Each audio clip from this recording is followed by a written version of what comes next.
Wenn's das Wiener auf die Welt kommst, hast das doppelt schwer.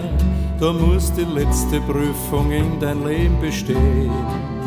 Doch für einen echten Wiener ist es kein Malheur.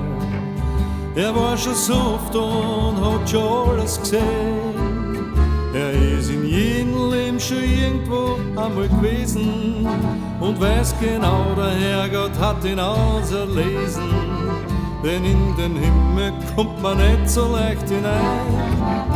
Da muss man erst ein echter Wiener gewesen sein. Drum gehen der Herrgott und der Teufel sich dort Rendezvous. Und sie sind noch aber Vierteln miteinander per Du.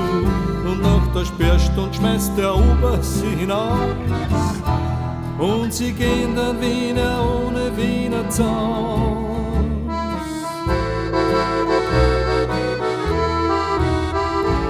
Wenn's das Wiener auf die Welt kommst, hast das doppelt schwer, weil's dir die alte Geschichte erzählen vom Paradies. Doch die Versuchung rat's dann Wiener nicht so sehr, weil er doch weiß, dass du in Wien sein Himmel ist.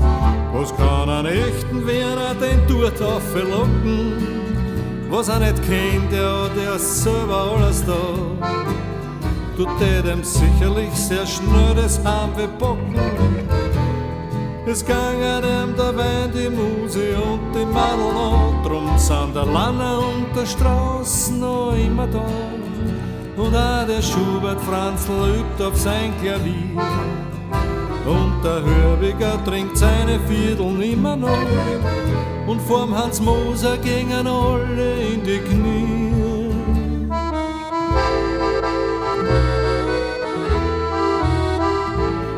Wenn's das Wiener auf die Welt kommst, hast das doppelt schwer, weil auf der ganzen Welt da ist unser Gries. Von überall, da kommen so viel neue Leute her, die suchen da bei uns das Paradies. Doch auch die Höhe, die könnten's da in Wien leicht finden, weil da in Wien, da bist man alle seine Sünden. Wir sind das gewöhnt und dabei kennen wir uns aus. Und wer's nicht aushält, der ist da bei uns nicht zu Haus. Der Wiener denkt, nach seinem Tod geht's irgendwie weiter, redet gern vom Sterben und wird dabei richtig heiter. Und wenn er eines Tages dann vorm Petrus steht, sagt er erst, schick mich zurück, den Himmel pack ich nicht. Der Herrgott schaut ihm dabei gütig lächelnd zu.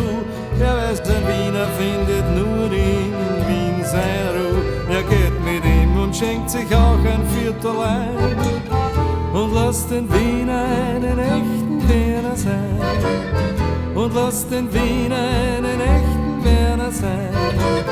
Und lasst den Wiener einen